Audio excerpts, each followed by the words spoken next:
What's going on, everybody? Welcome to the UFC Fight Night show, talking the UFC February 18th Saturday night card.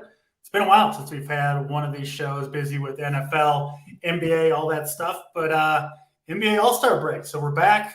Not the best card in the world, but hey, front and center in the bright lights with no NBA, with kind of a little break in sports going on here. And today, joined by special guest JSU. Is this your first UFC show? Are you okay? I see you shaking your head. No, before DC. It used to be JSU and I breaking down fights.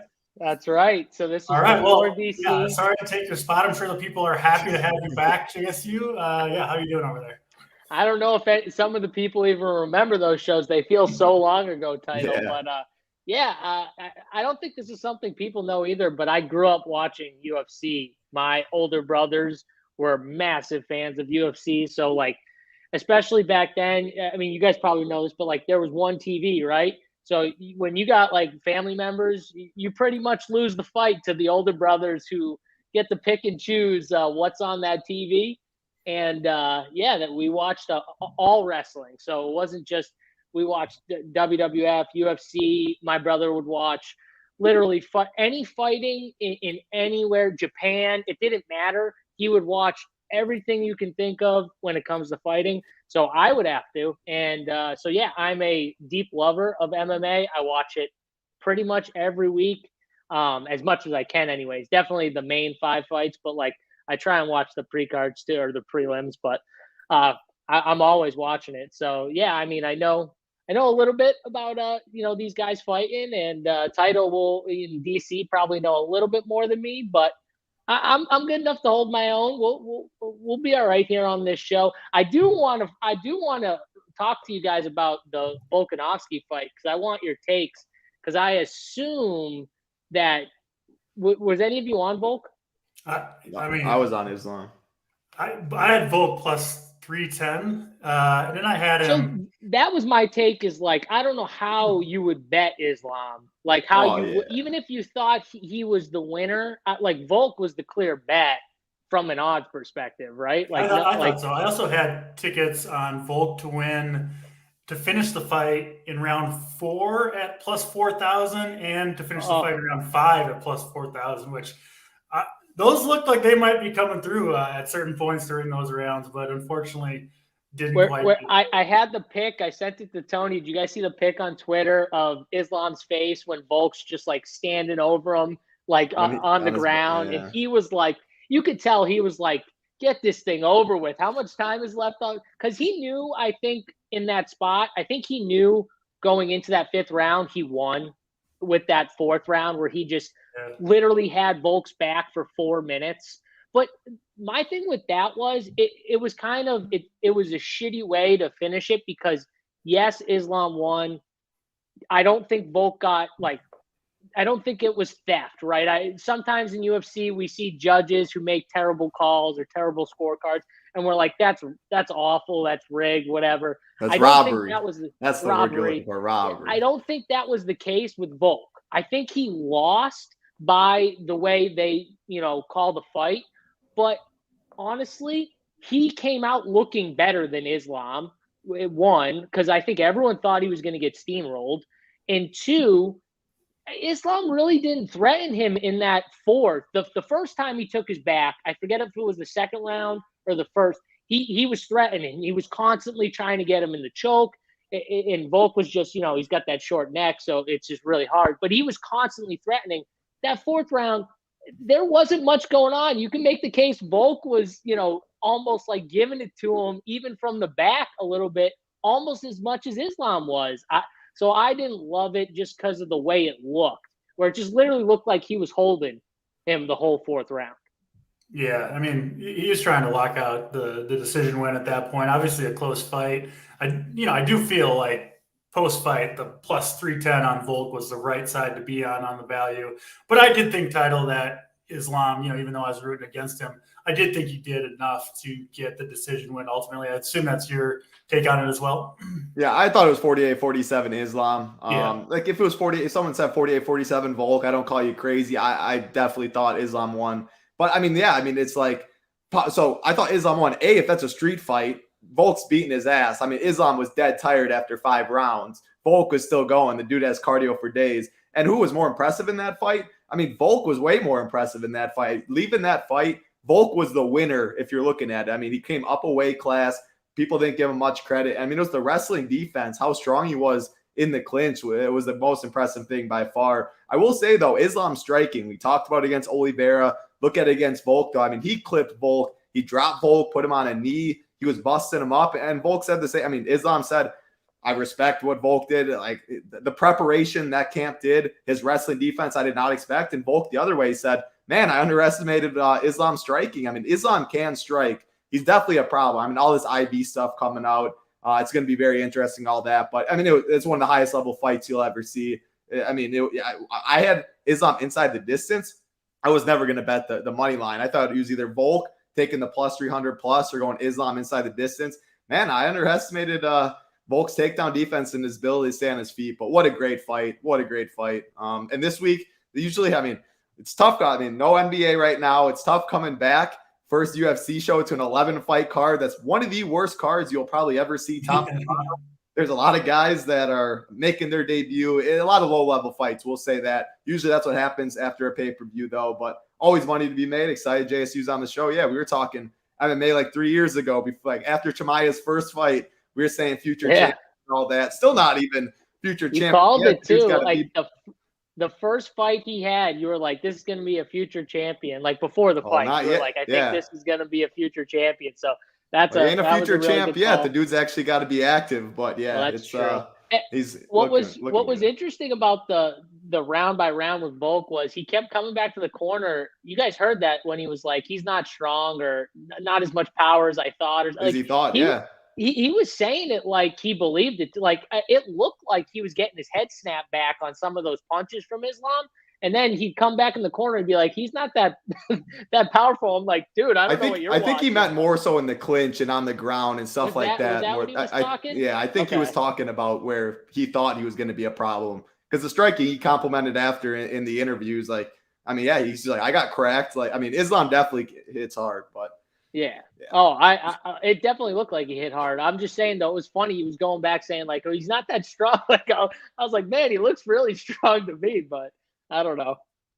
Yeah, it was an awesome card, awesome fight. Like we said, this card not as good. This might have been a good first show for JSU to come on. He's back. He's back. I think I just dropped for a moment. So, looks like we're good to go. Title, I assume you're happy. The people won. The late swap gone from MMA. You can be back to your 150 lineup ways.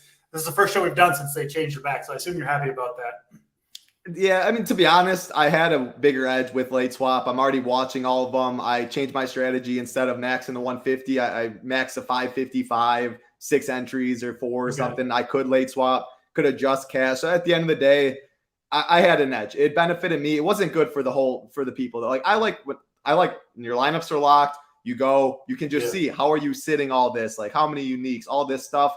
You couldn't do that before. So I definitely gave up edge with it. But the prize pools, I was scared the prize pools were just going to keep shrinking and shrinking. Yeah. And now we have 100K up top. The late swap, the last one, it was the Glover Jamal Hill.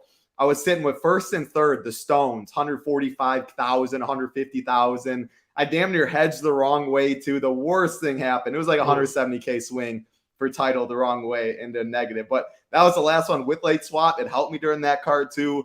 And then it was gone and I missed the boat there. So I'm sad. I took second the 555 1 week. Late swap treated me well. I will say I switched my strategy a bit, but for just the MMA in general and the casuals and stuff, it's good. Late swap's gone. It's better for the sport. Yeah, fun 100K up top in the big DraftKings tournament for this card. And I assume the prize pools will be back on the rise now with no late swap and with some good cards coming up. We got John Jones back in action here in a couple of weeks. That's going to be super fun. But for now, we will dive into this card. We'll do it the same as we always do, starting with the first fight of the night, breaking down each fight from DFS perspective, from a betting perspective, all that good stuff. So with that, let's jump into the first one. We've got a pretty big favorite to start it off. Clayton Carpenter sitting around -300 to -325 over Juan Camilo Ronderos. We'll throw it to you first, Title. I think this is maybe the second or third biggest favorite overall on this card. What do you see, Carpenter and Ronderos?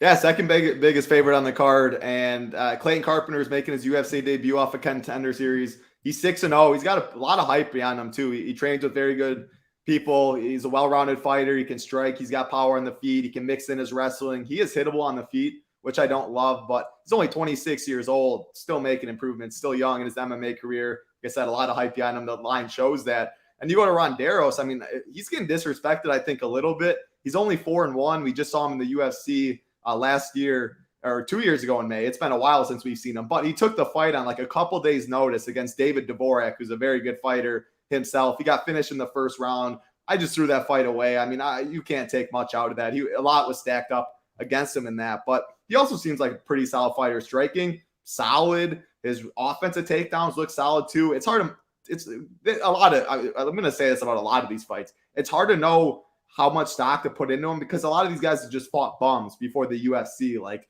you can take down a lot of these guys. Is he going to be able to take down Clayton Carpenter though? I don't think so. Now, Ronderos' takedown defense doesn't look great either though. That looks like his biggest weakness. On the feet, I think it's pretty competitive. Carpenter is definitely way more filled out for the division. He hits harder, but he is hittable himself. So I think it could be competitive on the feet. It's definitely not minus 315. I wouldn't be laying that.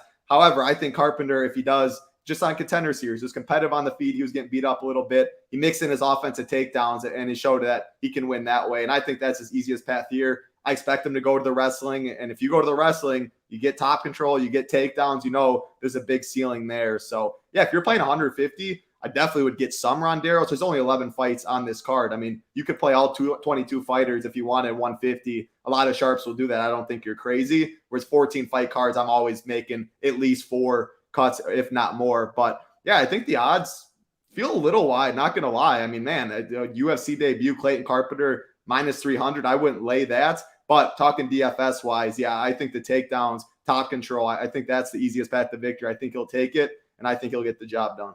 I think it'll be a good scrap to start off the card, though. Yeah, I mean, I think it'll still fairly heavy ownership on Carpenter JSU to kick it off. 9,300 on DraftKings. He is favored, sitting around minus 130 to finish this fight inside the distance. And, you often get a fairly high amount of volume, right? Both in takedowns and striking when you get the lighter guys. The 125s just have more room. So you could see Carpenter, if he is able to finish this fight or even maybe go the distance, put up a pretty decent score. Your thoughts on this fight, JSU? Yeah, I feel like Title hit it on the head when he talked about pretty much the way Carpenter should attack is, getting the takedowns, right, getting them down and control. And for DK scoring, if you're just talking about that, you could see a big boy score, even if this fight doesn't finish and it goes the whole way, just because I think that's the way Carpenter should attack. I do agree, though, the line at 300, like it doesn't seem like it should be that number. It seems a little bit much, but I would just say for DraftKings specifically, I definitely like Carpenter, but there are other 9K guys too on this card, or that are interesting to me as well. So it's going to be kind of an ownership game. I will say to start the card, though, just in my thoughts, I do think Carpenter puts up a big score for DraftKings purposes just because of the takedowns. And I always like the wrestlers. I always like the guys who are going to get them down, be able to hold them, control them. Because if they can do it, that's what you want in DFS, right? And again, you don't need the finish. You actually sometimes prefer them just taking them back down and getting up, taking them back down and just owning them for 3 rounds as opposed to just destroying them, in round 2 early, and you don't get all those extra added points. So I'm on Carpenter here for sure. Ronderos, I think if you won 50, I agree with Title. You probably should have some, just because in these cards, the earlier matches, I think there's a little bit more to taking some of these lower level guys, as opposed to like the better fighters as you get up in the card. So I actually prefer some of the cheaper guys normally in the lower level fights. But when you get a card like this, they're all different. low level except the main event. Exactly, so really, but exactly. what you're saying makes a ton of sense. In general, that's normally my process. So I think this card is a little different in that way. But I'm going Carpenter. I'm going to be probably heavy on him in DFS. And I think it's a nice spot for him to get a bunch of takedowns here. I'll just add one thing, the general thing about this whole card, because JSU said, like, there's other guys in the 9K range. 10 of these 11 fights are expected to finish. So you're going to see some big scores, what I'm expecting. Like Carpenter, we saw a couple weeks ago, Tyra, he put up 104 to start the card. And I was like, if I had to bet, I would bet that not being enough. Like Carpenter puts up 104 to start. I bet that it's probably not. You always take 104, of course, but you're always playing for first place. You see some big, I expect to see some big scores on this card with 10 of 11 finishing. So the worst though title is when you like know that it would be like they would just control them the whole fight, but they finish it like just after that like early mark where it's like, okay, I'm gonna get like the minute 1 second. Score.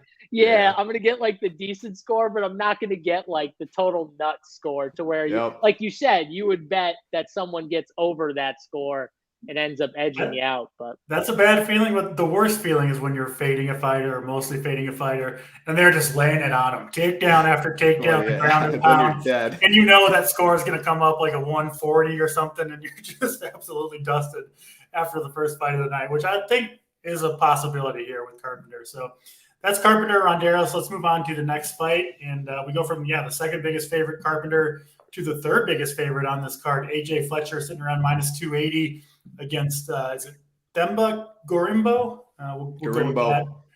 Gorimbo here, and Fletcher. Fletcher has lost both his fights in the UFC. Both decisions, didn't score particularly well in either, but like I said, he is the third biggest favorite on this card. We'll start with you again, Title. Your thoughts on Fletcher, and then I'll be honest, I don't know a ton about Gorimbo, so excited to see what you have to say about him. Well, I didn't know much about him either. There's multiple guys on this card. There's a few of them on this card. Yeah, I mean, the UFC is so. I mean, it's so. I've watched UFC every Saturday, have for years and years. But they bring in new guys across the world all the time. So you're watching like the grainy YouTube videos from. You're trying to scrape up anything you can. I mean, that's the game we play. But this Gorimbo dude, I really just don't think he's very good. I mean, you look at him, he's going to have the tail to tape advantage, which is the thing that will stand out most. He had it's a 9-inch or 9-inch reach advantage, a couple inches in height. Fletcher, though, it's not like he's small for the division. He reminds me like a Michael Chandler. He's short, he's stocky, and he's just really ripped. So he fits the division perfectly. He gives up height and reach almost every fight. Now he's 0-2 in the UFC, but man, the UFC did him no favors. Starting off with Matthew Semmelsberger. Matthew Semmelsberger, he's game. He's a good fighter. He's tough. Fletcher looked really good in the first round. Multiple takedowns, was beating him up. He slows down as the fight goes, though, which is the story with Fletcher. Semmelsberger wins 2 and 3, but it was an impressive performance. Then he fights Losa, his next fight. Again, Losa's no joke, too. I think he's good. He beat him up on the feet. Fletcher is a solid fighter. He's a pressure fighter. He throws bombs. He can mix in his wrestling. He has no wrestling background, actually, but it's a good MMA wrestling because the forward pressure, bombs he throws good right hands over the top, and then they adjust to that. He drops low, and he can take him down. And he's heavy on top when he is down there. Like I said, he does slow down as the fight goes, but this Gorimbo dude, I don't really know what he's great at. Like he's long for the division. He can throw 1-2, a little power, I guess, but I don't think he's knocking out AJ Fletcher. I don't think he's having success with the takedowns. I mean, I feel good about AJ Fletcher in this spot. I think he finishes them. I think he gets it to the mat, ground and pound, maybe a submission, maybe knocks him out on the feet. I think all three are in the realm of possibilities. I feel good about AJ Fletcher here, and I think he finishes first or second round. However, like I'm saying this right now, I don't know much about this Gorimbo dude. Maybe he comes out, he shows me something completely different than he showed me on tape. That's why, I mean, I'm 150 in this. There's only 11 fights. Like, you will see me with some Gorimbo in my 150, but I feel good about Fletcher in the spot. A couple things. Based on, like, the overall quality of this card being pretty low, some of these people on this card making their UFC debut, it's like, they're just trying to fill out this card, right? Oh, yeah. And kind of going to you can tell the drags. And, listen, if Gorimbo was, like, some young buck or something, maybe you would think you had a chance, but, like, he's a big dude for the division, 77 inches on the reach, like you said. But what is he, like 31, I think? 32, yep. Yeah, so hasn't fought good competition. That's what I'm saying. Like, even with the 10-inch reach advantage, he's a big underdog. Hasn't fought good competition. Hasn't been impressive. Is older. you're less likely to be surprised by the performance of a guy like this than you would be some up and comer who's in his like third or fourth fight or something like that. So yeah, AJ Fletcher, I do think will win this one. And I do like the guys like AJ Fletcher who fight exactly like you would think someone named AJ Fletcher throwing bombs over the top, wrestling pressure. Yeah, you kind of know what to expect from him. JSU, your thoughts here, Gorimbo and Fletcher? Yeah, I mean, so Gorimbo to me, from what I've seen of him, he doesn't seem like he has a ton of power. He's lanky, long, right? Like, and that's not what you want to be against AJ Fletcher, I don't think. No, I think it's like the perfect person to go up against it because he's given up reach no matter what, right? Like AJ Fletcher, for the most part, anyways. Right. So he's used to that. That's not something he's used to. And when he closes that distance, I mean, he's just going to grab those lanky legs and it's just going down. I think AJ Fletcher is finishing the fight for sure. I think my thing with AJ Fletcher is I think he has almost a better chance of finishing his fight than the guy we just talked about in Carpenter, where Carpenter could win it in a decision and score a lot DraftKings wise, whereas I think AJ Fletcher could win this in the first round. He's got power, he's strong too, he looks it, and like Title said, in the back of his mind, when you get a guy who like he knows end of the second, third round, he might slow down. He might be trying to go headhunt early, right? He might be trying to put it away early, whereas some fighters like to feel it out. Some fighters are kind of slow out of the gate. I think you're going to see him come out kind of quick, knowing, okay, I got to close the distance and I got to get to this dude because he doesn't have the power. So he's not going to be afraid to come at Gorimbo or whatever, because if he thinks he doesn't have the power, he's not going to be afraid to get hit a little bit to then hit him. So I think that's where AJ Fletcher definitely has the massive advantage. And going in, I think he's got to know that and say, I'm not scared of this dude. Hitting me, I got to get to him first before I start to tire out in that third round. Yeah, and Fletcher needs this win too. Feels like the UFC is giving him a little softball here. 2 tough fights to start. Get him in the weight. Semmelsberger is a good fighter for your first fight too. That's a tough fight. And then Lusa is another one. And the difference in those two fights, I mean, he had 4 takedowns in the Semmelsberger fight. In the other fight, he was 0 for 4, I'm pretty sure. Lusa was too big. In his takedowns. Lusa was too big, and Lusa was the one actually getting the takedowns. He was 2 for 4, and that kind of was one of the big things. Fletcher needs those, right? He needs those takedowns. I think he can get those too against Gorimbo is the key. I would be really surprised if he wasn't able to. I think you'll see Fletcher come out throwing bombs, going for the knockout. And then if he needs to, if he's gassing a little bit late in the second or third round, he can get the takedowns and kind of ride it out on top and probably put up a big score in either way. I think there's a pretty decent chance that after the first 2 fights of this card, Carpenter and Fletcher are going to be sitting with some decent scores up top. Now, they're both very expensive, but it's a fun way to build, right? You get 120 plus out of your first 2 guys. And you're going to have to pick some upsets from there. But I do think there'll be a few upsets on this card.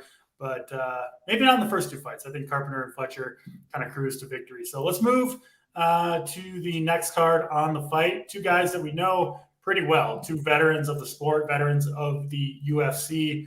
It is Philip Lins and Ovince St. Preux.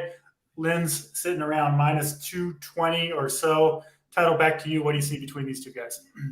A boring fight. I'm expecting a boring fight. It's supposed to finish. It's minus 135 to finish. If it does not finish, it's probably one of the more boring fights you'll see. I mean, OSP, he's 39 years old now. He's way over the hill. It doesn't even look like he wants to fight. He's always been overrated too, I think. Yeah. I mean, he has power when he lands. The Von Flue choke, the OSP choke. He's the guy who has the talent that just never did anything with it, in my opinion. Like, he's always that guy who, when you watch him fight, he'll show a glimpse of like, oh, whoa, that was good. And then it'll just go away, and he'll never let his hands go. It feels like whenever he should let his hands go, he refuses to let his hands go. I don't even understand it, because he's fought so much that someone's got to be telling him, like, dude, you got to let him go. Like, he just can't do it for whatever reason.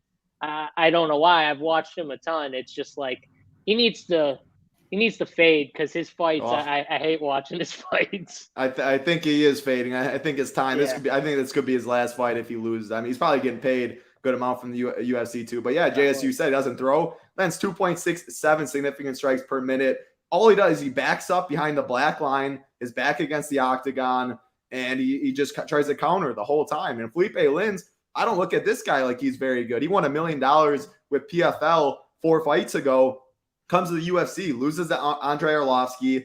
Arlovsky, he makes fights boring. He makes fights close. Like, it's not the worst loss. But then he gets knocked out by Tanner Boser in the first round. That is not a good look. His last fight, he definitely looked better. He came down from heavyweight to 205, beat Marcin Prachnio, but it's not like Marcin Prachnio is very great. We'll talk about him later. Like, Felipe Lins, I thought, could have finished that fight. Prachnio was dead, and Lins just really didn't impress me much. But if you like OSP, like someone's like, OSP is going to knock him out. Lins has been knocked out in 4 of his 5 losses. That is definitely his path to victory. I don't see him winning a decision because he just doesn't throw enough volume. But even if he got a 3rd round knockout and we got 1 or 2 other dogs winning, OSP still might not be optimal because he just throws no volume. You get the 3rd round finish. Yeah, maybe scores 64 or something.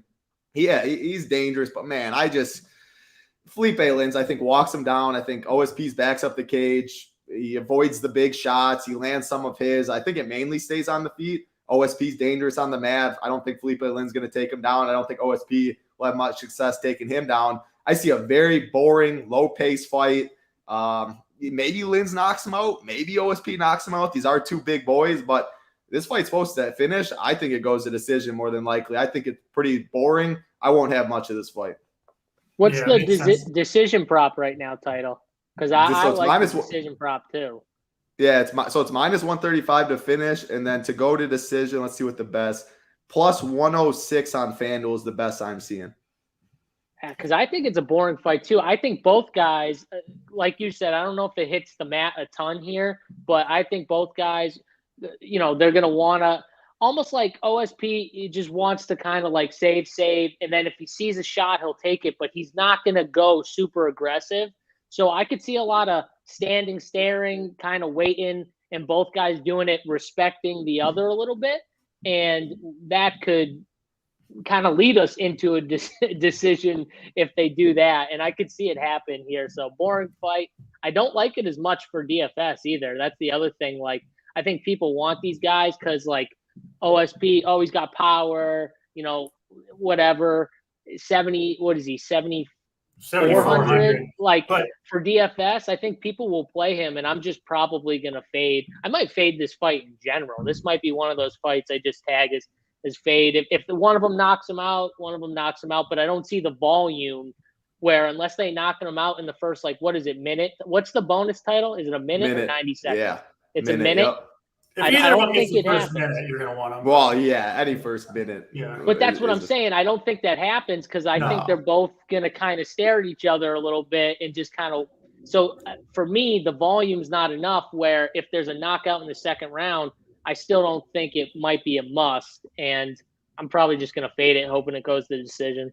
Yeah, I just can't back the guy. Look what he did against Shogun Hua. We just saw what happened with Shogun Shogun, the dustiest of all dusty. OSP gets a cakewalk matchup, and he didn't even throw. He looked so like the dude doesn't even want to be in there, I don't think. So how can I put money behind this guy is how I see it. From a DFS perspective, Lins needs a big score at 8,800, right? Yeah. Like he's not cheap. And OSP, I think he's like 8-8 or so in his last 16 fights.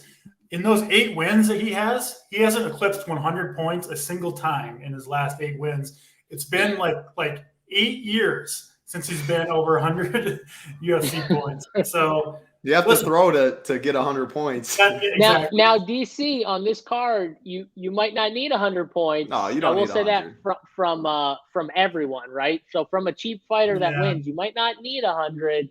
But Lins, you might need. Lins, you will. I'm saying the cheap fighters, OSP. like the $7,400, $7,100. You don't need 100 on this card, I don't think. But at the same point, the upside is capped. So that's kind of what you're saying. Like your upside is what, like 90, 95? I personally think the winning lineup's going to have 100 plus from all 6 fighters. But wow. I see your point. It depends about the dogs. It really depends how many dogs come through. That's really all that it. Yeah. as In always. any case, yeah, it sounds like all three The of good us point, though, with DFS is, though, if you're like playing Lins, you almost have to put them up to the Fletchers, the Carpenters, the Bueno Silva, all those guys, Hernandez, all those guys in that kind of range, because you can only play so many of them, and you got to think like, okay, how does my guy get to where he's on the winner? He's got to kind of outdo a lot of those guys in that range. So that's how you got to kind of look at it. And I just don't see it. I don't see the volume being there, honestly, from either of them to where they're there. So, yeah. Yeah, three for three on mostly fading the Lynn St. Preux fight. We'll move to the next one, making his UFC debut, Hussein Ashabov, minus 160 over Jamal Emmers. Title, talk to us about Ashabov, what you've seen from him. You think he's justified sitting around minus 160 here against Emmers? So this is the Chechen guy. JSU and I were talking a little bit pre-show. 23-0, making his UFC debut, 28 years old. Anytime you see a Russian 23-0, I just expect future champ. That's all I'm looking at. You don't see records like this. Then you dive in, and the dude has fought absolutely nobody. Then you look at when his last fight was. It was in March of 2020, so he's been off for almost 3 years. I don't know what he's been doing. Hopefully, so the last fight was 25. If he's been grinding, been training hard, you'd expect the best version for him. He's also coming up a weight class, though, from where he usually fought. He usually fought at bantamweight. Now he's coming up to featherweight. Man, I don't really know. He takes on Jamal Emmers. This line opened, minus 195 or no, minus 235 plus 200. Now it's minus 155 plus 135. So Jamal Emmers has got some buy. Jamal Emmers is a good fighter. He's someone that I like. We haven't seen him fight in about a year and a half, and that's because, man, awful fight IQ against Pat Sabatini. Dropped Sabatini real early in the fight. Pretty much Sabatini was knocked out cold for a second, I thought. He jumps in his guard against the grappler, wanted to be on the mat. They're playing 50-50 heel hook position, and next thing you know, Emmers is screaming for his life because his knees is all messed up, and we haven't seen him since then. Now, Pat Sabatini's very good. Jamal Emmers had him hurt so bad. But, man, Emmers on the feet, it looks like Emmers all day. This Ashabov guy does not look to have great striking. He's a primary wrestler. His wrestling doesn't even look that crazy to me, though. And Jamal Emmers is an athletic guy. He's definitely going to have a big size advantage in this one. He's going to look like the much bigger fighter. Only 2 inches in height. I think it's 5 inches in reach, but he definitely will look like the more filled-out fighter. Stronger in the clinch. His takedown defense is okay. Solid. I think his get-up game solid. Emmers even has shown some offensive wrestling. I don't think he's going to do that in this fight, but, man, if he keeps it on the feet, he is going to piece him up. He could literally win. So many questions are going to be answered about this Ashabov guy, but it's very rare you get a plus 135 fighter that legit could be better in every area of this fight. I look at Jamal Emmers high. I don't know about this other guy. I see 23-0. I see he's fought absolute bums. He's not as strong as the other guy. There's a lot of unknowns. I'm going to be on Emmers on this one. I mean, again, do not fade the other guy if you're playing 150 or 30 or something, because if he wrestles and if his wrestling is better, he could have 10 takedowns, 10 minutes of control time, and it's just the nut. If he is that much of a better wrestler, we're not going to know pre-fight. However, I'm going with the dog. I'm taking a little bit of the savings. I think Jamal Emmers knocks him out. If he keeps it on the feet, he's going to knock him out. So, yeah, give me Emmers. I'm hoping the knee's fine. I mean, why would he take this fight if it wasn't? Give me Jamal Emmers, though.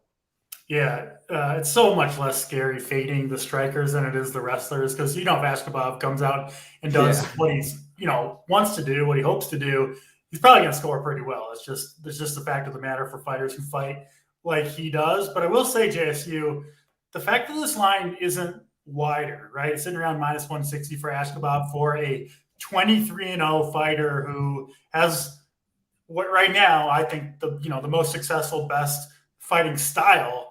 It comes from the best fighting region in the world, and against a guy in Jamal Emmers who, he's 1-2 in the UFC. It seems like a guy that people might like to fade. So, if Ashabov was really as good as some of his compatriots, I think this line would be quite a bit wider than it is, despite the 23-0 record. So, your thoughts here, JSU? Yeah, I feel like Emmers has to be healthy. With this line, I feel like he's got to be pretty healthy. And I agree with Title that Emmers is he's a solid fighter. And the questions on Ashabov, from what I've seen in some of the stuff I've seen of him online, is more just like he's kind of wild.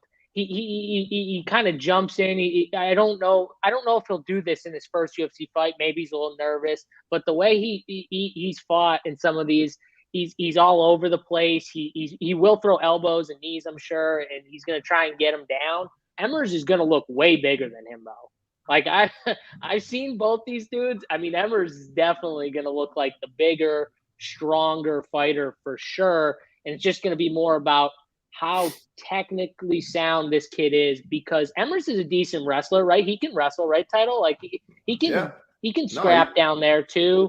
It's more just about, is this kid like on the elite level of like, okay, I'm just gonna toy with you, even though you're bigger than me. I just am technically more sound and you know, can finish it. But I think for DFS, this is the fight I want some of both sides, right? I don't. Yeah. Unless you feel super strong about Emmers and like you just think he's going to knock him out and you want to be on this side, 7,900 for Emmers, 8,300 for Ashabov. I don't like to, I'll give my pick in a second on who I think wins, but I think this is going to be a fight where I could see the outcome of both almost. I could see Emmers knocking him out. If they stand up the whole time, that has to be what Emmers is like, okay, then this is my fight to win here.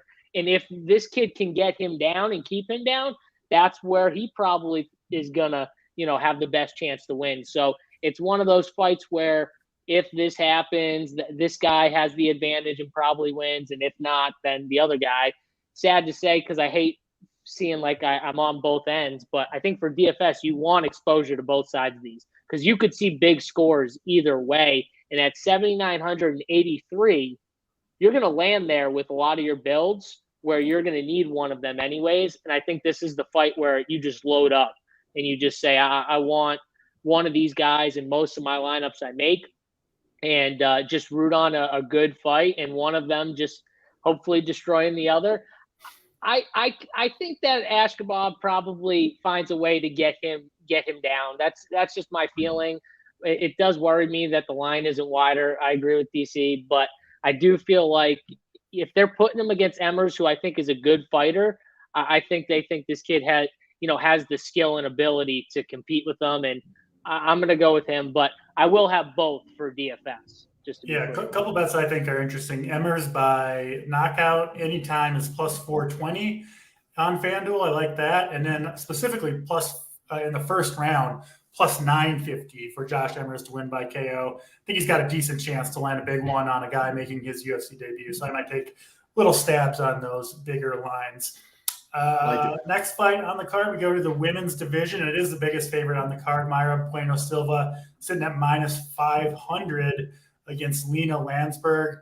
We'll go to you first, Title, but I do think this might be one where, you usually see the biggest favorite on the card be one of, if not the most heavily owned, but I think you can make a case for fading Bueno Silva here. She doesn't wrestle at all, and this fight is actually one of the few that's favored to go the distance. So you kind of combine those two things, and I think you can make a pretty good case for fading the biggest favorite on this card, Bueno Silva, even if you think she's going to cruise to victory, which I kind of think she will. I just don't think it's going to be particularly high scoring for DFS. So your thoughts here, Landsberg and Bueno Silva? Yeah, I'm with you. I don't have too much interest. Now, the line, like this is the only fight of the 11 that's supposed to go to decision. Now, if you dig into it just a little deeper, Landsberg plus 1,200 to finish. Bueno Silva's plus 130. So it's saying Landsberg, no chance she's finishing Silva. Silva could easily finish her. So that's where it's that way. But I mean, so Bueno Silva, I think she's a talented fighter. Throws nasty light kicks. I love the light kicks on the feet. Throws okay volume, little over 4 significant strikes per minute. Her grappling, though, I mean, it's one-shot kill. If it's on the mat, whether it's her opponent's taking her down, she has no takedowns in the UFC. Her grappling's so good. It's one of the most frustrating things there is because, man, she goes for some offensive takedowns and she's on top or anywhere on the mat. She's so good. Now, her opponent, she has 4 arm bars in the UFC.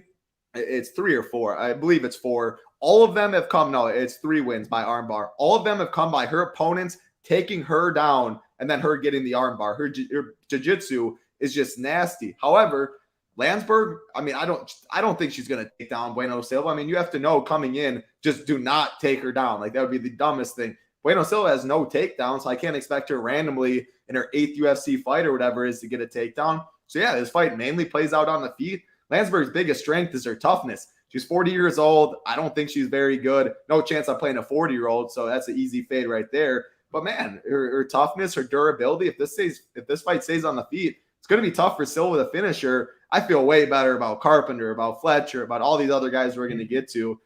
Ownership probably follows. I mean, she's 9,500, so I don't think Silva's too highly owned. But I think ownership's kind of right on that. I don't like this fight. Yeah, I mean, some people just see the minus 500, right, and say, okay, that's a good person to click into my lineup. So she will get ownership, and I think it'll be higher than I want to be. I definitely prefer Fletcher and Carpenter over Bueno Silva. Let's go to you, JSU. Your thoughts on this one? Yeah, for DFS, I 100% prefer those two guys over Bueno Silva. And I actually think, too, that, like, Lena, I think this does go to decision. I think Lena, I think she has a little better shot than some of those other dogs with the 9K against the 9K players.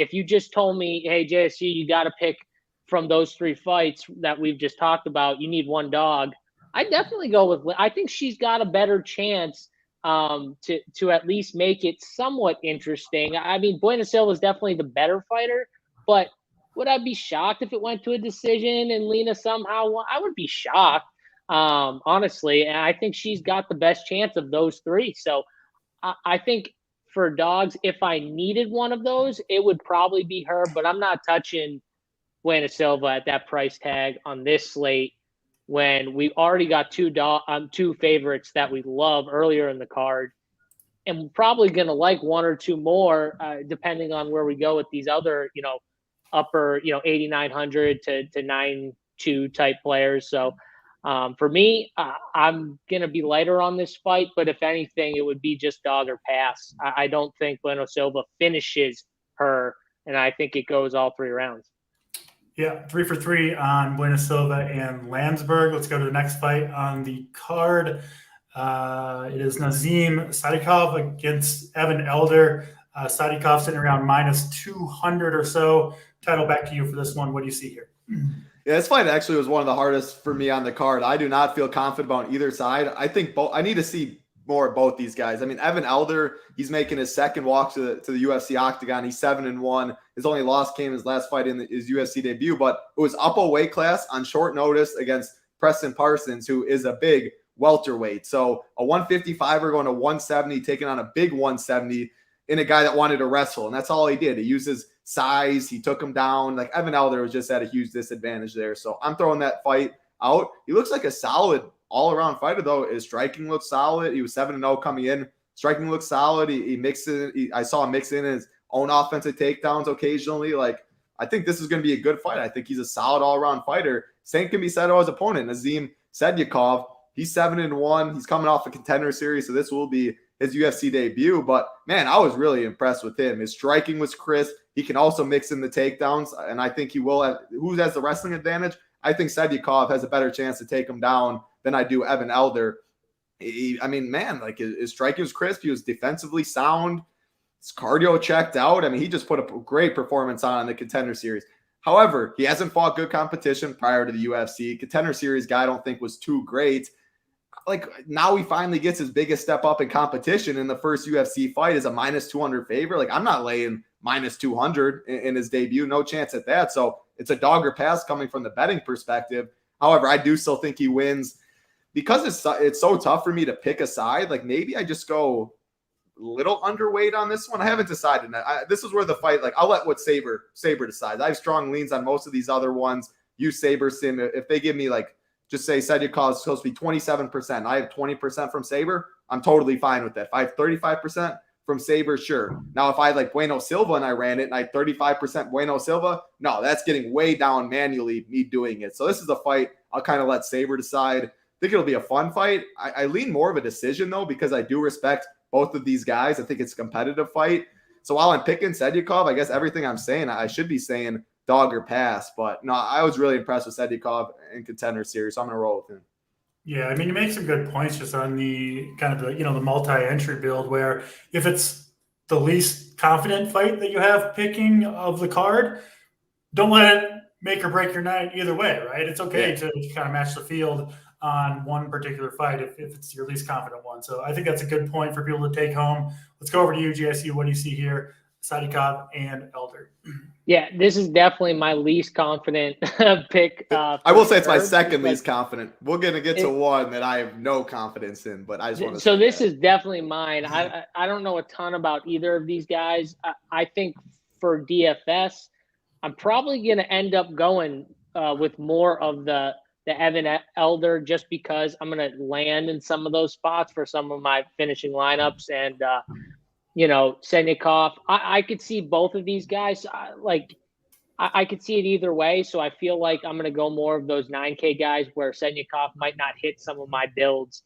Now, if I was 150, you're definitely going to have some of both these guys. I think anyways, you definitely want some of both. But for me, I don't really have a strong take or lean on like a good bet or anything for this fight from DFS. So I'm probably just going to go more towards the dog when building my lineups and kind of move on from there. But again, nothing strong on this fight.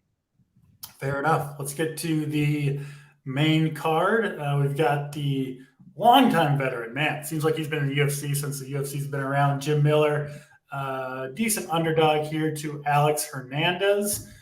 Miller has actually won 3 fights in a row, I believe, and Hernandez has lost, I think, a couple in a row. I've always been a fan of Jim Miller, so I'll say I know Title's going to try to convince me otherwise on Alex Hernandez. Title's never picked. Don't go to Title first then, because we know who he's going to pick. All right, come on, Title, you're out. JSU, we're going to JSU first on this one. Join me on the veteran Jim Miller train. Yes, I finally get to go first over Title here. So I will say I'm a huge Jim Miller fan. I love Jim Miller. He has won 3 in a row, which is big. And one thing about Hernandez that drives me nuts when I watch him, another kid, just super talented, has it all, but he just makes mistakes. And then some spots where he just, you don't know what he's doing or thinking. Like, it's very confusing to watch him because I feel like he's way better than some of the performances he puts out at times. And it's just tough to watch because I think he's just super talented. And I think it's a spot where I actually really like the dog. I think Jim Miller can catch him. And we know how dangerous Jim Miller is. And he's one of those dogs where whenever everyone's on, I feel like a lot of people obviously are on Hernandez. And he just always, I give him always that puncher's chance to find a way to get it done. And at 7,300, I need some dogs here. I need some dogs that can get a W. I think Jim Miller at least has a really good shot to get a W. Experience, all that is on his side. Super tough. I mean, just doesn't quit. I like Jim Miller for DFS. $7,300. I'm definitely going to be more on the dog here and ride that train. I know Title's going to like the young Hernandez kid. Strong, powerful. I get it. Everything kind of leans more towards his side, but I feel like these are the spots where he just will screw up. He'll make a mistake. You're going to be like, what are you doing? And Jim Miller's just going to find a way to finish. Jim Miller's whole career, man. He's been an underdog for forever. Yeah. I mean, it fits exactly. I feel like Jim Miller in his head has to be thinking, I'm just going to wait for my one opportunity. And when he shows me that one opportunity, he's just going to pounce on it and he's going to get there with it. And Hernandez might be winning the fight all the way up to that point. And you're saying, what's going on? And then he ends up losing at the end. And I think that's what happens here. Yeah. Miller's going to drop him, pounce on him, submit him. Plus 500 submission over at FanDuel. Lock it in for Jim Miller. He always has a chance. I'll make your argument for you. Hernandez, 9 years younger, so he's the pick. Yeah. I wrote about that in this. So I started off. I was like, man, I gotta be Jim Miller, especially at this price. And I'll still say Jim Miller, dog or pass. However, the more you go into it, you look at Jim Miller's last 3 fights. Cowboy Cerrone, he was long gone. You can't put much into that. He wasn't even trying in that fight. No, he was so past his prime in that. Nicholas Mata, that was an impressive win for sure. Mata has solid striking. I shouldn't say very impressive, but solid striking. Jim Miller was a dog, and he knocked him out. Like, he beat him at his own game. Then Eric Gonzalez, he's not good either. So 2 of those 3 wins are not very good. You go to Alexander Hernandez, look at his last 3 losses. Billy Q, he dropped down to 140. That was last fight. He dropped down to 145 in that. I'm really glad he's back at 155. He has taken this fight on short notice too. Is Alexander Hernandez was supposed to be Mobley Benitez taking on Jim Miller, which would have been a fun fight. This was a fun fight too, but I'm glad this fight's at 155 for Alex Hernandez. Renato Moicano, complete stud, no shame in that. Thiago Moises, all those guys are beating Jim Miller. Now, as JSU said, I'm going back and forth in all this. I think DFS. Jim Miller is going to be one of the most popular dogs. He is going to be over-owned for his chance at the optimal, which makes me like Hernandez more. I mean, dogs are tough on this card. Jim Miller is, I mean, you know what you're getting from him. Everyone, I'm looking at chat right now. It's all Jim Miller right here. I think he is one of the more popular dogs on the card, and he is as game as it gets. Alexander Hernandez, he's shredded. He looks way bigger than Jim Miller. He's 9 years younger. The thing with Alexander Hernandez is, as JSU touched on, like, he finds ways to lose fights. He's very, very dangerous in round 1. How I'm approaching this, great live betting spot.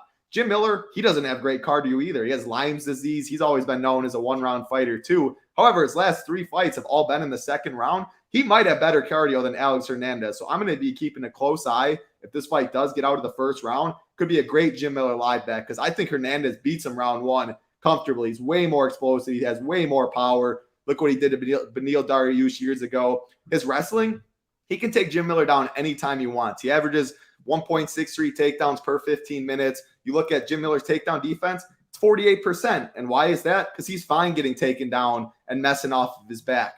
However, what does that mean? If Alex Hernandez minds his P's and Q's, plays it smart on top, you could be seeing 3+ takedowns, 10+ minutes of control time, and 130 DK points if Jim Miller can't submit him, because he's not going to work his way back up. Hernandez is heavy on top. He can get submitted from the bottom. Miller's definitely live there, but there's big upside for Hernandez. Again, I'm nervous about the cardio. I'm nervous about the cardio on both these guys. It could get greasy, but I think Hernandez goes to the wrestling, stays safe. He's stronger on the feet. I wanted to go Miller. I really debated it for a while. And then, like you said, I wrote in the playbook too. I'm like, what am I doing, title? 9 years younger, way stronger. Come on, you got to stick with your philosophy. So, yeah, I'm going Hernandez. And the thing it helped too, like I said, I think Miller's just real. I like Miller. It's one of my favorite dogs on the card. I just think everyone thinks that he could be 30% just because of that, because all these other dogs we're talking about are not fun to click on. So that's how I see it. It's not just that, though, title. He's a known dog. Exactly. We don't have many of those on this card. I mean, people know Aaron Blanchfield. Like, people know some, but like, well, they'll go Blanch. Yeah, those are the main fights we're talking. But even some of these other fights, like, not many known dogs on. Like, this go card from what we talked about. Ronderos, no one knows about him making his debut. Gorimbo, no one knows about him. OSP, people know him, not for great reasons. Like, Lena Landsberg, you might be the only one clicking that name. Then you get to Jim Miller on a 3-fight winning streak. Like, you only have so many options down low, and I think that's where people gravitate. But this is one of my favorite fights on the card for sure. It'll be a fun one. I think that's one of the things, though, with Jim Miller, and you spelled it out. Like, why I'm not even messing with him going to the ground. If I'm Hernandez, I think Hernandez will. I think he will. But he if always I'm wrestles. Hernandez, he has a massive. I think he has a big advantage on the feet, and why not just take that over the danger of Jim Miller on his back? He's still a threat on his back. Like, he's a massive threat. And he's a threat on his feet too, though. Miller can clip on it.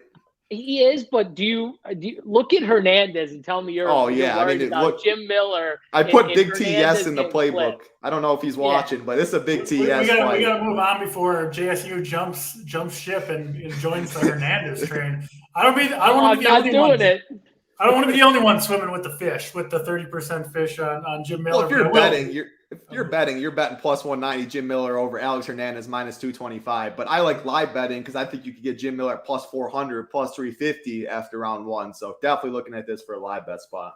Yeah, fair enough. We'll keep it moving. Next fight, the most closely lined fight on this card. William Knight sitting around -120 over Marcin Prachnio. Title, we'll start with you here. Prachnio and Knight, what do you see? Well, this is by far my least favorite pick on the card, even more than the Elder in one. So JSU, if you have a strong lean on this one, I can throw it to you. Otherwise, I'll give my breakdown because this is the fight I'm talking about, my least favorite. Line indicates it. I'll take it away, and then we'll get to JSU. But I mean, William Knight, the dude weighs in. Last fight, he fights Devin Clark at heavyweight at 251. This fight's at 205. My dog's barking. Hopefully, yeah, you definitely can hear that. The fight, we can hear it. Yeah, you can definitely hear it. I know. Yeah, not as bad as Snyder's. Yeah, it wasn't crazy. The drilling we heard from Snyder, but all right. But the fight before William, so that last fight was at heavyweight. He weighed at 251 pounds. This fight is at 205. The fight before against Maxim Grishin, he weighed in at 213 pounds. He missed weight by 12 pounds in that fight. Like, I got to see the weigh-ins on what's going on with William Knight. Big T, yes. Anyone that has been following for a while, Big T, yes, means you look at two guys in a bar, they're about to fight. Who is way more shredded? Like, who would you look and be like, I'm picking this guy? William Knight is a guy you're always picking. He's short for the division, but he is as grown as you can possibly be. Squats a ton. He hits like a truck. The thing is, he hits like a truck. He doesn't throw his hands very often. When he lands on the chin, like he did against Fabio Charant, you are going to go out. However, he slows down as the fight goes. Yeah, when he throws, if it doesn't land, he's not doing anything, so he's not winning a decision. He's not winning a decision against Marcin Prachnio if it stays on the feet for 15 minutes because Prachnio does throw good volume at 5.84 significant strikes per minute. The wrestling's interesting. I think William Knight could have some success with the wrestling. However, that zaps his cardio tank. Prachnio already has bad cardio too, so this fight could be as gross as possible. I'm literally trying to talk myself into who to pick, and what I did in the playbook, it's going to be out after the show, is I get $200 savings on Prachnio. William Knight, I told myself I'm done betting on this guy. Like, he's just more of a meatball than a real MMA fighter, it feels like. I don't love the skills. Prachnio's way more technical. If he can keep it on the feet, avoid the big shot, and that's a big if because Prachnio already has a dusty chin. That's why I think the line is where it is. Prachnio doesn't have a good chin. William Knight's a grown man. Let's just go that way as a slight favorite. I'll take the more technical guy, though. Hopefully he keeps it on the feet, lands way more volume. Like, if Prachnio wins a decision, he could land over 100 significant strikes and maybe be on the optimal. If William Knight wins a decision and it's not wrestling, there's no chance he's on the optimal. So who the heck knows? And a coin flip fight like this, maybe it's just, or I put in the playbook the same thing I said earlier, DC. This fight won't beat me either way. Could have nothing happen? Sure. It could have one guy in the winner. Like, this is a fight I'm definitely going to be closer to the field on. I'm going Prachnio. Maybe it's a fight just to go underweight on a little bit, though, now that I'm thinking about it, because who the heck knows who's going to win? I don't. Let's see what if JSU can talk me in the summer. My problem with Prachnio and the thing that has me leaning William Knight. Knight is like a first-round fighter, right? Big, powerful dude who's trying to get a KO. I mean, Prachnio's had 6 fights in the UFC. The first 3 fights, he got knocked out in the first round. So it does seem stylistically to set up really well for William Knight here. JSU, your thoughts? Yeah, I mean, when you look at these guys, I mean, William Knight is a monster. I mean, this looks like a guy who you want to put your money on, but then you watch him fight and you're like, ooh, what did I do? Now, he did go – his last 3 fights, they went, to the 3rd round here, obviously. 2 of them to decision. 1 of them got KO'd. That was his last fight. DC brought up how Prachnio did get KO'd 3 times already in the UFC. So the chin, I mean, could William Knight crack him and finish him in round 1? I wouldn't be stunned. I mean, the dude's got a ton of power. Is he going to take a ton of swings at him, though, in round 1? Like, no. The significant strike, the volume is definitely going to be Prachnio. It's more just, can William Knight get to him in that first round with lower volume? I think he could have success on the ground, like Title said. I think that's where he might. He's just so big. If he can get him down, he can just like. I think that's where he has the advantage.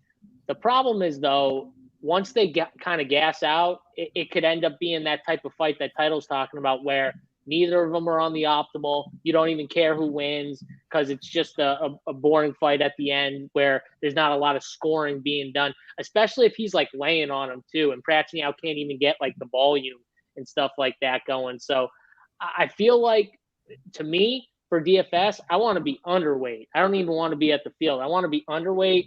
I would take more shots on Knight just because I think he's got a better chance of just a straight KO. If you make me take a side, I think it's him, just because if you're asking me finishing the fight, I think it's more Knight who has the better chance, honestly, at finishing this fight. I think Prachnio probably, if he wins, I think it's a decision, and I think he has a ton of volume involved in that decision, and Knight kind of gasses out. That's how I see it. Yeah, I think Prachnio's route to the optimal is tough here. It's going to be volume. Devin Clark knocked out this guy who never knocks anyone out in the first round, though. So, I mean, I think he can knock him out easily. I really do. But okay, yeah, I just think Knight stinks. I just think Knight, like the dude, his takedowns, he could get takedowns. It's all sheer muscle. There is no technique involved in his takedown. But that's why he'll gas out, because it's all sheer muscle. So they both will gas out. Technically, you know what I mean? It's so much harder when you're putting. So just watch the Volk fight with literally most people, they gas out after stuffing a takedown or two from Islam. Volk didn't, because he's just so friggin' good. He's so technical. Everything is perfect. He knows exactly what he's doing. And it's just not going to happen to him. But with these guys, especially Knight, it's all sheer muscle. And that's why you hope, honestly, it's a round one finish. If you put your money on him, that's probably where you have the best chance of him winning, honestly. Sorry to cut you off, DC. So is it Knight you're telling me? Knight's the move to get more than Prachnio? Because I literally have no clue. I'm on the Knight side, and I like him to win first round KO. It's sitting at, what is it, plus 400? I mean, Prachnio, half his fights have been first round KO losses, and this is a perfect fighter to finish them. So I do like that bet quite a bit. Maybe my favorite prop bet on this card. We'll keep it moving, though. 3 fights to go. Another guy making their UFC debut pretty close to the top of the card, which you don't see often. Obviously not as impressive on this particular card, but Jamal Pogues, how do you say it, title? Yep, you got it. Nailed it. Jamal Pogues in minus 250 against Josh Parisian. Like I said, Pogues making his UFC debut here. He is 9K versus the 7,200 Parisian. We'll start with you again, title. What do you see here, Pogues and Parisian? I see an awful heavyweight fighter in Josh Parisian that is very impressive that he's making his 5th walk to the UFC octagon, because he has outperformed his talent by a lot. I mean, K. Falk, I put in the playbook. K. Falk was just chirping Parker Porter last week, saying, like, there's no way you can put money. He's the worst fighter in the UFC, all this. Well, yeah, Josh Parisian lost to Parker Porter by unanimous decision. So, K. Falk, you have your first lock on the card. And Josh Parisian, he loses to Parker Porter. He beats Roque Martinez by split decision. No longer in the UFC. No good. Don'Tale Mayes looked like Islam Makhachev on steroids, what he did to Josh Parisian on the mat. Finished him in the 3rd round. Just absolutely dominated him. And then Parisian beats Alan Badeau hardly. I mean, Badeau was clocking Parisian, and Badeau almost finished Parisian multiple times. One of the worst fights you'll see. Parisian gets a big boy score in that one. But, man, now he takes on Pogues. Like, I don't even think Jamal Pogues is really – I think he's okay. I don't have a ton of, like, making his USA debut off a Contender Series. Like, I'm not like, this guy's going to be a top 10 heavyweight that's going to compete one day. I don't see that at all. I just think Parisian is so bad. The UFC knows what they're doing with Pogues, giving him this debut. I think the easiest path to victory. On the feet, Parisian throws good volume, and he has good cardio. So that's the 2 positives I'll say about Parisian. The easiest path to victory for Pogues, though, is just take it on the mat. Use your wrestling. I think he will. Parisian has nothing off of his back. He's got Pogues had to watch the tape. Yeah, can he strike with them? Can he maybe knock him out? Yeah, maybe. Can he easily take him down, though, and dominate on the mat? Yeah, that's what I think he does, too. So, love wrestlers. Think this fight finishes. I don't think Parisian's very good. I think Pogues gets him out of there. Ground and pound, probably. Yeah, I just think he takes it to the mat, makes easy work of him. Does Pogues have wrestling background? I don't think he wrestled in college, but I mean, he looks like, I don't think it's AJ. He might have wrestled in high school. I don't know for sure, but I don't think it's just like AJ Fletcher where he has none. I can look that up when JSU. But it is UFC fights he's wrestled. Yeah. Oh yeah. We see him. Yep. We see him go to the wrestling. Yep. Cool. JSU, your thoughts here, Pogues and Parisian. Yeah. Okay. So me and Title are going to disagree a little bit here because I gotta back my Armenian Parisian to take this to a decision here title. I do think that he's not powerful. That's one thing. Like he's not a power guy, but I do think that he has a chance to at least make this a fight where it goes over that, two and a half rounds. I actually think it goes to a decision too.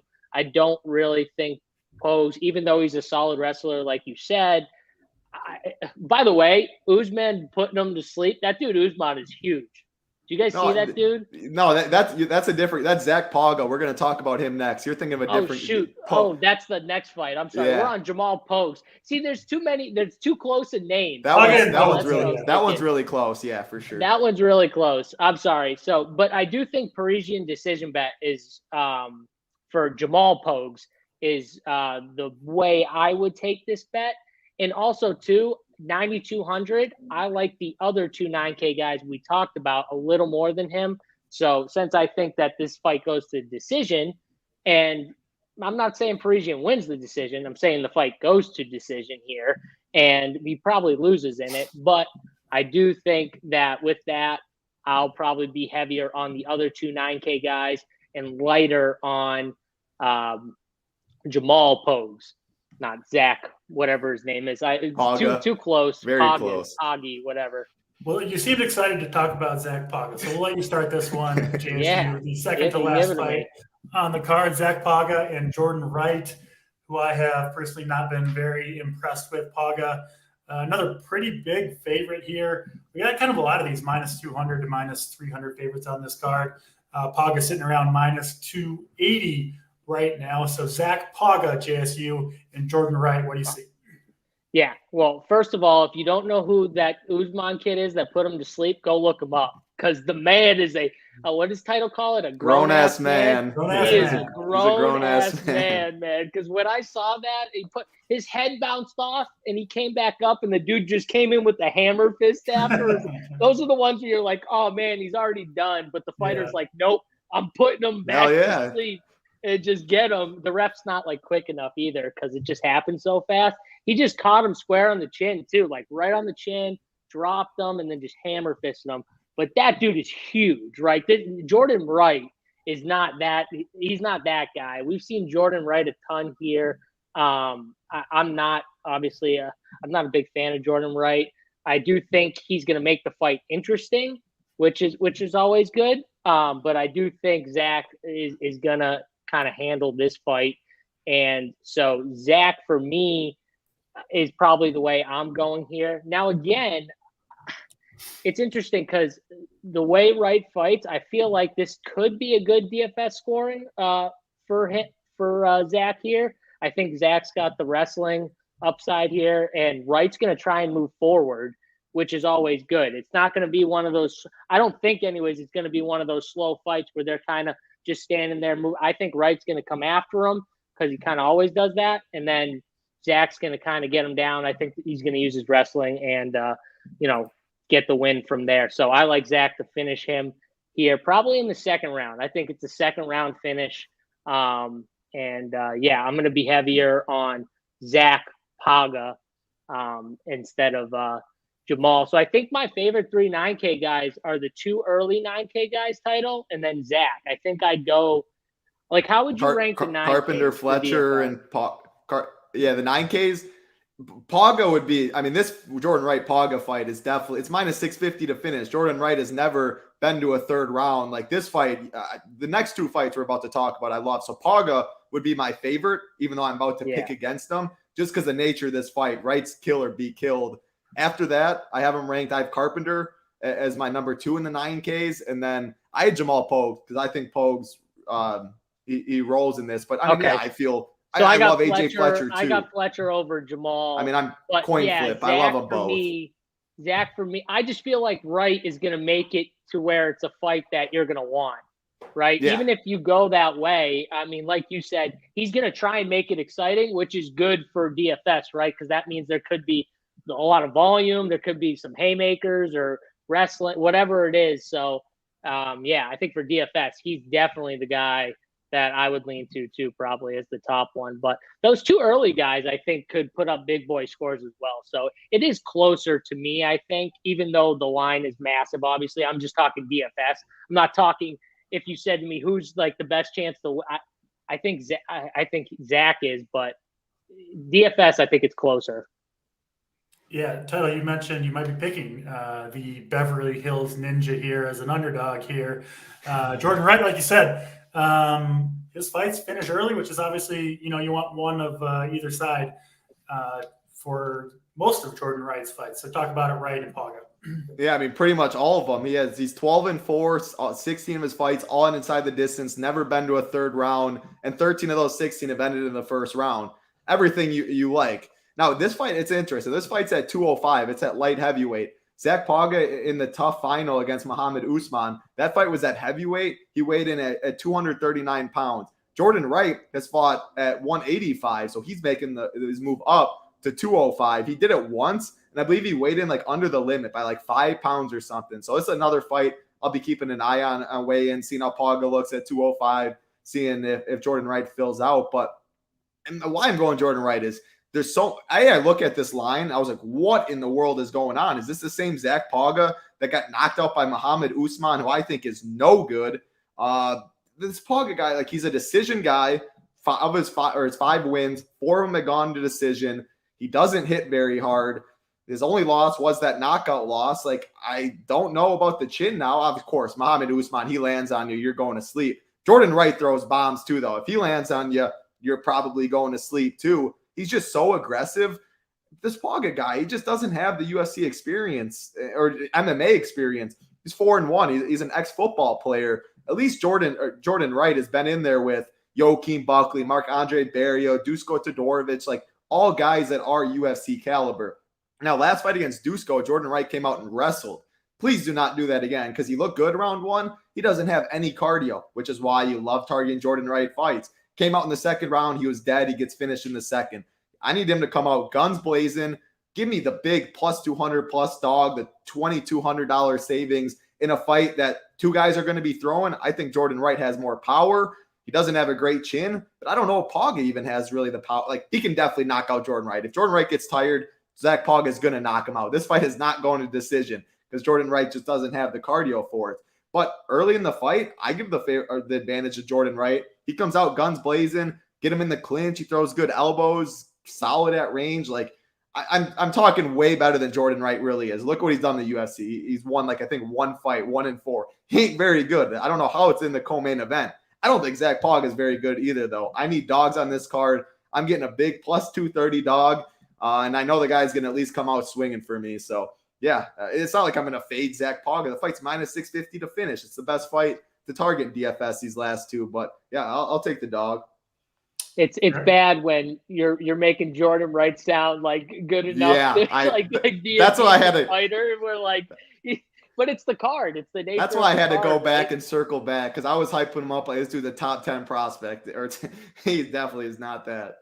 And if speaking of top 10 on Hernandez and not on Jim Miller, then you got to have another like 7K guy that you. Yeah, I think Wright. Yeah, like I think I like Miller. I like Wright. I'll have more Wright. I think he's lower owned. Like, but I like that's the thing right there for sure. But this next fight DC is about to lead us into this one's gonna be fun. Yeah, I'm on the record of not being as big a fan of the women's division of MMA as the men's division, but I have to say I'm excited for this one. Erin Blanchfield, Jessica Andrade, matchup contrast of styles here to some degree, and Erin Blanchfield 4 straight wins in the UFC. She's looked impressive. The last 2 wins coming via submission, and then she's facing can we say grown-ass woman? Yes, you can definitely say grown-ass woman. And Andrade, who isn't someone that I'd want to fight myself. I mean, she made Lauren Murphy's face look just. That was wild. I mean, Murphy's tough, but man, she made her just chopped it right up. It was tough to watch, honestly. Yeah, it was, and I'm excited to see what you have to say about this one, Title. I think this one could be one of those fights. It's pretty closely lined. Andrade sitting around minus 135 to minus 140 now. I think at the end of this fight, at its conclusion, I think there's a chance you say, okay, one of these fighters should have been minus 500 or minus 600. I'm just not sure which one, because it is kind of a true contrast of styles here. So interested to hear what you have to say, Tyler, between Blanchfield and Jessica Andrade. Yeah, no, I totally see that, because it's either Blanchfield's going to get the takedowns and her grappling, her wrestling. Yep. I mean, she's going to be able to control her. She's going to be able to get a submission, something like that. Or Andrade. Or she's going to get fucked up. Yeah, or Andrade, she's going to stuff the takedowns, keep it on the feet. I mean, she is so much stronger, and just light her up on the feet. So, yeah, totally agree with that. So this fight was supposed to be, it's interesting. There's supposed to be, I can't even remember who it was, weeks ago. There's supposed to be another main event. That fight fell out. Tyler Santos?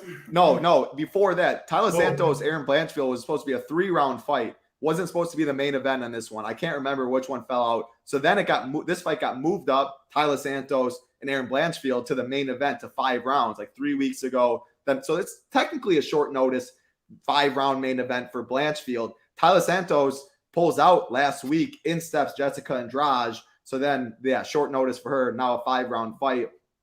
This line opened, I think it was -1. Let me get exact. -190 plus 165 for Andrade. And Blanchfield has taken a lot of money. It's now -135 plus 115 on the way back.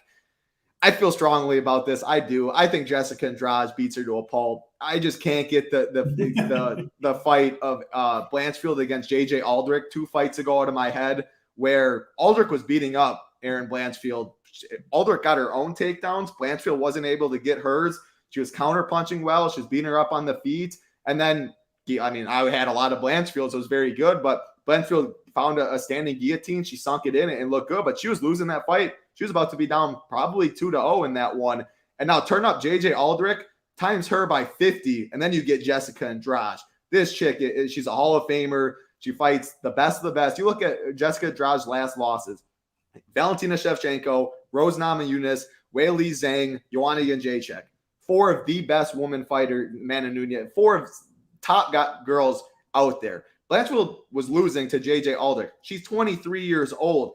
Jessica Andrade's biggest strength is just she's a grown-ass woman. She is so strong. Blanchfield is not like that. If Blanchfield can't get the takedowns, even if she can, like, I think that Jessica Andrade gets up early. I think Blanchfield's going to have to go through hell and survive and hope Andrade gets tired, which she's taking on a week's notice. She's very powerful. Maybe she does, but I mean, if Jessica Andrade has fought in 5-round fights, she's been there. She's done that. Why would she take this fight if she didn't think she could? Man, and why I like it even more, a very closely lined fight. It's 8,500, 7,700 in DraftKings. Blanchfield's going to be higher owned than Andrade. I really like Andrade in this fight. I think she stuffed the takedowns on the feet. It's not even close. I mean, I think if Andrade wanted, she could mix in her own takedown. Now, that'd be really stupid. I do not expect that. But I think Andrade has her way here. I feel more confident than I should. I definitely do feel more confident than I should in this one. Because, like you said, Blanchfield, if her takedowns are on that level, her grappling is on that level, wrestling, like, I mean, man, she's going to look -600 and make me look like a really, really dumb person. But, yeah, I think Andrade lights her up, stuffs the takedowns, KOs her. It makes sense. When you look at these two fighters, it doesn't really seem like a fight that should be even allowed to happen. But I guess that's everybody against Jessica Andrade, right? I mean, like, Aaron Blanchfield's just like a normal looking. Yeah, a 23, like just a normal woman that you'd see on the street. Jessica Andrade, you wouldn't even know she was a fighter. No. And then Andrade, if you saw her on the street, you might head the other direction. So yeah, I like the Andrade go. Hopefully not offending too many folks out there. That's fine. JSU. They just went the other direction in DC anyways. They're like, all right, we're off. We're turning this thing off. But too low, when you watch like Blanchfield and Andrade, when you watch them both like strike, I mean, there's just a massive difference. Like, Blanchfield is not like threatening Andrade on the feet at all. So to Andrade, if she can stuff the takedowns, I mean, that's the fight, right? It comes down to that, right? Blanchfield getting her to the mat. I do agree with Remy in the chat. He says pretty much you'll want a piece of this main event for DFS, because if Blanchfield gets takedowns, even if she loses like, she could score pretty well if she's getting takedowns and stuff like that. Now, I do think if she's getting takedowns, that means she's probably having success in this fight, controlling her, and it probably leads to her winning. But if this thing stays on the fight, look at what Lauren Murphy's face was. I mean, JJ, what she did to her before that she kind of got caught. JJ was winning that fight, like Title said. It's going to look something in between those two, honestly. So that's where this fight comes in. I do give Blanchfield probably more of a chance than Title will.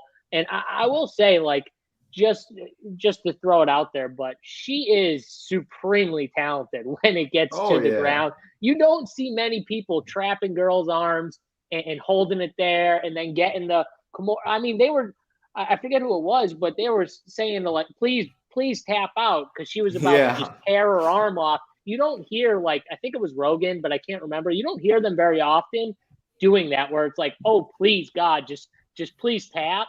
And he did it for a good, like, minute before it even happened. Like, Molly held in tough. She actually got out of it once, and then she got it back again, which was pretty insane because she had it good.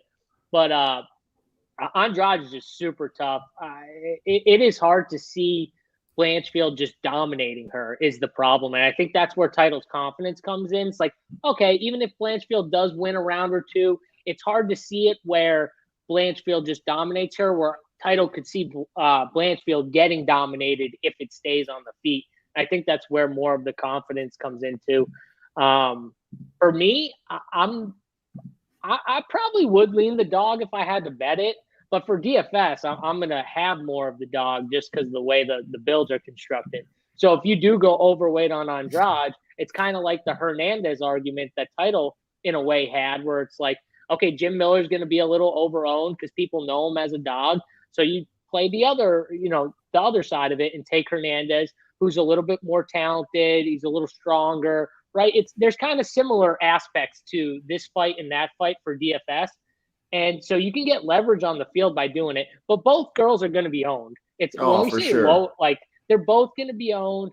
I think in most of your lineups you make, you want one of these two in there. I struggle to see neither of them hitting the optimal, which, very few times, but we have seen it, but I struggle to see it in this fight here. So for me, I'm going to go the Blanchfield side. I think she can have success getting her to the ground. And if she does, it's going to result in a big score for DFS. If she can get those takedowns and hold her, that will be a nice score at 7,700. So I'll take the chance with her and, run there. But, if people said I'm going to take Andrade in DFS because I think she tunes her up on the feet, I wouldn't say, like, that's impossible.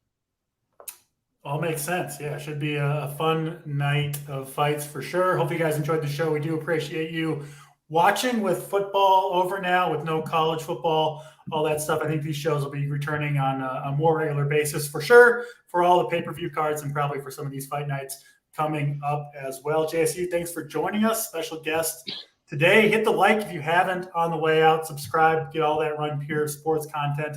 And if you want Title's playbook, use promo code DC15 to get 15% off your first monthly payment. Appreciate you guys. As always, we'll be back soon with more UFC content. Thanks for tuning in. For JSU, for Title, I'm DC. We'll check you next time. Oh, I got to do this. My bad.